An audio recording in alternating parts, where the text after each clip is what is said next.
Depuis le temps qu'on en parle, si on faisait le tour des institutions politiques, je me plante comme d'habitude, les institutions de la République française en même temps, c'est pour servir la politique, donc ça doit être ça.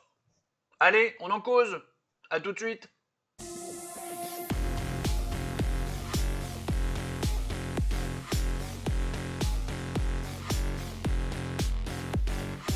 Salut mes bilouchés. Café. Ouais, ouais, café. Pépé, comme point planning. J'essaie de varier les plaisirs ces derniers temps parce que c'est chiant. Hein. Et si on faisait des points planning. Ou alors il faudrait que je fasse un. Bref, on s'en fout. L'épisode 111 demain, ce sera sur le premier vrai épisode sur les taxes. Et on va parler de la TVA. Et je viens de prendre conscience que du coup, le lundi, on a le mot. le mardi, le mardi, on a les institutions. Parce que du coup, maintenant, c'est tous les mardis. Vu que j'ai posé ça là et que peut-être je vais changer de jour, histoire de. Bon, quoi, qu'à la limite, lundi, mardi, puis mercredi, la taxe. Tu vois, ça fait le mot, les institutions et la taxe. Alors, la série des institutions restera avec le tag Paul, par contre. Ça risque de faire un petit peu de mélange, mais parce que là, je voulais pas faire un tag exprès pour les mettre ailleurs. Par contre, pour être gentil, je vous ferai une playlist à part, en plus. D'accord. Donc, ce sera dans la playlist Paul générale, mais ce sera aussi une playlist spéciale institution. Comme je disais hier, justement, pour ceux qui voudraient voir que le mot, bah là, vous aurez que le truc sur les institutions. Si le restant de mon truc vous intéresse pas. Parce que, effectivement, il y a des endroits où je peux balancer des idées, des avis personnels qui peuvent ne pas plaire à tout le monde, ce que je comprendrais très bien. Ce que je souhaite même, de ne pas plaire à tout le monde. Ben, d'abord parce que c'est plaire à n'importe qui, et puis parce que du coup ça uniformiserait la société, c'est pas une bonne idée. Hein. Faisons ça comme ça, d'accord. Vous le verrez, il y a le clap qui arrivera comme d'habitude juste après. Hein, pensez à vous abonner. Abonnez-vous quand même si c'est pour juste regarder un seul truc. Ignorez le reste. J'ai fait exprès de mettre des trigrammes pour que vous sachiez de quoi on parle. Pour vous rendre service. Parce que je suis un mec gentil. Si, si, je suis un mec gentil. Premier qui dit le contraire. Avec toutes ces bêtises-là, après-demain, nous allons justement entamer un sujet politique. Est-ce que c'est, comment, de, merde, oula, pardon, on oublie, puis j'ai pas envie de la refaire. Donc, hop là, vous faites comme si on avait recommencé. Est-ce que l'on parle de complotisme? Vous allez voir. Je vais vous montrer un truc, on va faire un magnétocercle, puis après vous allez me dire, enfin, je vais essayer de vous dire, dites, là, on parle vraiment de complotisme ou pas? Vous allez voir, ça va être très très drôle. Allez, sans plus tarder, entrons dans le vif du sujet des institutions de la République française. Go. Comme je le disais à l'instant, on va garder le trigramme Paul hein, pour toute la série des institutions et je vous ferai une comment ça s'appelle une playlist. Hein, mais bon, je viens de le dire. C'est vrai que ça. Mais en fait, je viens de le dire, mais c'est pas vrai parce que je l'ai tourné il y a un petit moment le truc d'avant. Donc, nous allons détailler chaque institution. Alors chaque. Au moins au début, on va faire comme ça, et puis après, peut-être que je ferai des groupes d'intelligence, parce que vous allez voir, le fameux millefeuille administratif, pour ceux qui se poseraient la question, c'est de ça dont on va parler.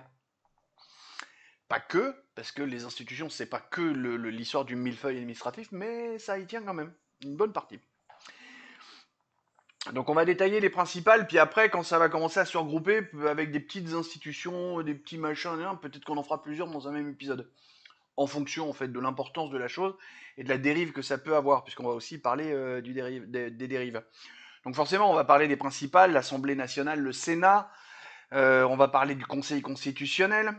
Euh, du même coup, il y a un moment, on parlera du Congrès, justement, peut-être pas avec un épisode à part, peut-être dans le même épisode que le Conseil constitutionnel. On parlera du Conseil d'État de la Cour de cassation, oui, parce qu'il y a plein de gens en fait qui savent pas exactement ce que c'est, ils en ont entendu parler, tous autant que vous êtes, à Cour de cassation, est-ce que vous savez vraiment à quoi ça sert? Parce que, mine de rien, c'est super utile. Ou au moins important. Puis après, on va plonger au niveau local avec tout ce qui est conseil régional, conseil départemental, conseil municipal.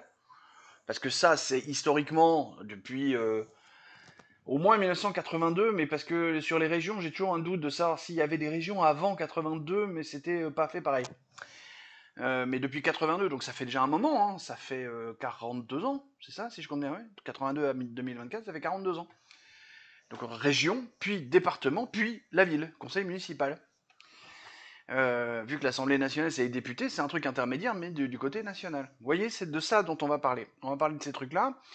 Puis là où on va commencer à rigoler, c'est quand on va commencer à rentrer sur ce qu'il y a entre le départemental et le municipal. Avec les agglomérations, les communautés de communes, les CIVOM, Là, ça va commencer à être marrant. Je me suis noté justement de faire un appel à vous. Là, j'ai besoin de vous. Envoyez-moi toutes les anecdotes. Mettez dans les commentaires les anecdotes, les trucs pourris, les noms des bordels que vous avez par chez vous. Parce qu'en plus de ça, parfois, on crée une instance juste pour 3 communes au fond de la Creuse. Comme ça. Et ça se fait nulle part ailleurs. Et ça coûte un peu de pognon. Au passage. Parce que le millefeuille administratif, au départ, c'est une sorte de pognon quand même. Et on parlera aussi des trucs. J'avais noté qu'il fallait que je dise un pognon de dingue comme l'autre débile, l'enfant violé cocaïnomane. Là. Non, non, non. Je vais pas reprendre ces expressions à la con. Mais on va parler aussi de trucs très très inutiles, parfois même dangereux, comme l'ARCOM. Et oui, ça aussi, c'est une institution. Si, si, je rigole pas. L'ARCOM, la Cour des comptes. Alors la Cour des comptes, utile, et pas trop dangereux. L'ARCOM, inutile et très dangereux. Donc on va parler aussi de choses comme ça. Et effectivement, oui, je mets l'ARCOM au même niveau que la Cour des comptes parce que euh, structurellement, c'est un peu la même chose. Le champ d'application est complètement différent, mais le fonctionnement, la raison d'être, la naissance, les nominations, les machins, ça marche à peu près pareil, ces deux trucs-là. Voilà. Voilà un petit peu pour la présentation des choses. Bon, c'est là que je m'étais noté, surtout, hein, et j'insiste, s'il vous plaît, toutes les anecdotes, tous les trucs que vous avez pu vivre chez vous, peu importe où vous êtes en France, justement, donnez-moi des noms de machins, d'institutions à la con qui ont bloqué, parce que avec ce millefeuille administratif, ces histoires d'agglomération, de communautés de communes, de CIVOM, de bidules, de machin, ça fait que on construit une piscine municipale pour le compte de 3 ou 4 villes parce qu'il faut se réunir parce que ça coûte des sous, puis on s'aperçoit 3 ans plus tard qu'il y a 2, 3 ou 4 autres communes qui en bénéficient sans avoir jamais lâché une thune. Par exemple. Voilà, vous voyez, c'est ce genre de choses. Puis tout ce que vous pourrez penser utile, quoi qu'il arrive, je vous remercierai et j'en parlerai. Puis après, soit je traite le sujet parce qu'il rentre comme il faut, soit je le signalerai simplement comme ça parce que c'est pas le truc. N'hésitez pas, vraiment n'hésitez pas, merci d'avance. En général, quand on dit merci d'avance, c'est que vous êtes obligé de le faire. Ouais, si, il y avait de la déconnade là-dessus il y a 10 ans, avec quand tu termines ton mail par merci d'avance, ça veut dire que tu laisses pas le choix au gars à qui t'écris, il est obligé de le faire. Ce qui est complètement débile. Bon, je voudrais aborder avec vous un sujet connexe, comme on dit. Et pour ça, on va commencer par une petite séquence vidéo, et puis on en parle juste après. Magnéto, Serge. Et en fait, la politique, ça reste un truc de professionnel. Alors, ce journaliste, alors je l'aime bien, hein, on est sur une chaîne que je regarde, que j'aime beaucoup, ça va. Mais il rappelle un truc qui est faux. Tout simplement faux. Et c'est aussi un des pans qui va être traité dans cette série. La politique n'est pas une affaire de professionnels. La politique, ça demande de l'engagement, ça demande de l'altruisme, ça demande du don de soi-même, du don de sa personne, mais ce n'est pas quelque chose de professionnel. Il n'y a pas d'école pour être politicien. Alors si, vous pouvez faire... Ah bon, on va en parler, mais... D'accord. Alors, et pour 2 raisons. Je me suis noté justement les 2 raisons. Moi, je grogne souvent sur des boyards ou des soudets, d'accord? RCA Soudet, ça parle? C'est comment son prénom? Louis Boyard, j'avais presque... Les Raphaël Arnaud, alors non, Raphaël Arnaud, c'est encore une autre histoire, mais voilà, Boyard, Soudet, Aurore Berger, Sibeth Ndiaye, voilà, tous ces gens-là ont en commun de pas être, de mon point de vue, et c'est un jugement, je le sais, pas être très futés. Voilà. C'est un jugement de valeur, je le reconnais. Mais il paraît que nous sommes dans une république démocratique. Il est donc important, il est donc capital que tout le monde puisse accéder à un mandat de représentation politique, que tout le monde puisse faire de la politique.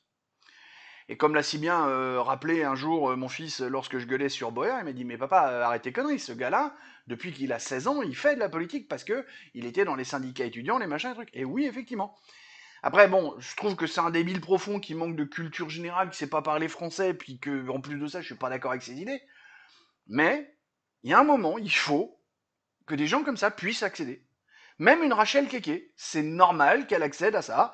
Elle a une CNI République française, elle est française au moins de papier, elle a le droit. Je veux dire, ce serait du totalitarisme, ce serait de la dictature que d'interdire à ces gens-là d'accéder à des choses comme ça. Bon. Après, effectivement, dans l'exercice, c'est un peu compliqué, mais c'est le principe de la République démocratique. Et c'est aussi pour ça qu'il ne faut pas que la politique soit un truc de professionnel. Bah sinon, on va faire tous de la même politique dans le même sens, et ça va être débile. Le pluralisme des idées ne sera pas respecté. Le deuxième point, c'est comment je me suis noté ça, les représentants, les élus rémunérés avec de l'argent public. Bah ça aussi, c'est un peu normal parce que c'est le prix de la démocratie. C'est normal que l'on paye. Là, en ce moment, avec les histoires de budget, on gueule après le budget de l'Assemblée nationale, du Sénat, qui augmente de quelques millions, alors que le même jour de l'annonce, on file 3 milliards à ZZ. Donc 3 avec 3 zéros de plus derrière, d'accord? Donc il y a un moment, il y a des proportions. Mais ces millions qu'on met dans le fonctionnement de l'Élysée, de l'Assemblée nationale, c'est le prix de la démocratie. Je vous l'accorde, on pourrait éviter de nourrir Gérard Larcher avec des homards tous les jours. Je suis d'accord. Mais sincèrement, regardez, grattez le truc, vous allez voir. On fait pas tant d'économies que ça. Je suis d'accord, il y a le Brun Pivet, on pourrait la payer un peu moins de 16 000 euros. Mais finalement, on dit qu'on lui file que 8 000. Et on fait 8 000 x 12 plus les charges d'économie. Hein? On est à quoi? 120 000? 130 000 d'économie? 200 000 dans le meilleur des cas? 200 000? On a 1000 milliards d'endettement. Vous voyez, c'est des questions de proportion. Donc il y a un moment, payer ces gens-là, c'est le prix de la démocratie. Mais c'est pour ça qu'il faut peut-être voir à baisser leur rémunération globalement, de façon à ce qu'on n'entende plus le « Oh, vous avez une très belle carrière politique ». Non. Non. T'as une carrière professionnelle, t'es allé bosser, t'as trimé pour gagner des thunes. Mais on peut pas avoir des Mélenchon qui a 73, puisqu'il a le même âge que Barnier, 73 ans, le mec est toujours là, il a bossé 4 ans dans sa vie comme prof de lettres.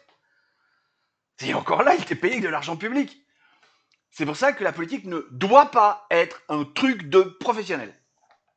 Non. Je vous invite à regarder le dossier du jeudi que j'ai envoyé il n'y a pas longtemps. Je vous mettrai le lien en description, justement, sur travail, métier, profession, machin. J'ai fait un dossier du jeudi là-dessus sur la chaîne Culture. Pour que vous compreniez bien que non, ce n'est pas un métier la politique, c'est pas une profession, c'est pas un gagne-pain, c'est pas un emploi. Il ne faut pas. Et malheureusement, depuis les 40 dernières années, on en a de plus en plus, avec tous le même parcours. Tu regardais Jean-Noël Barrot, puisqu'il y a 10 minutes, j'ai tourné le short sur lui qui va sortir dans quelques jours. Lycée Henri IV, HEC, Sciences Po, ENA, enfin... Et les mecs, ils passent tous par les mêmes écoles, et ça devient chiant. La première instance dont nous parlerons, maintenant que nous avons fait la présentation globale et que nous avons fait le rappel que la politique ne doit pas être un truc de professionnel, la première instance dont nous parlerons, avant même le Sénat, avant même l'Assemblée nationale, avant tout ça, ce que j'ai dit au tout début de la vidéo, c'est bien entendu notre gouvernement, puisque c'est la première instance, institution. Je vais employer les deux termes parce que je sais, si on veut être pointilleux, mais en même temps, si, c'est un peu ça dépend des cas, d'accord? Donc voilà, la première institution qui sera présentée la semaine prochaine, c'est le gouvernement, comment il fonctionne, enfin, quel est le gouvernement, mais en théorie, on n'oublie pas, c'est de la théorie, vous allez voir. Après, vous pourrez faire par vous-même le parallèle avec ce qui se passe actuellement chez nous.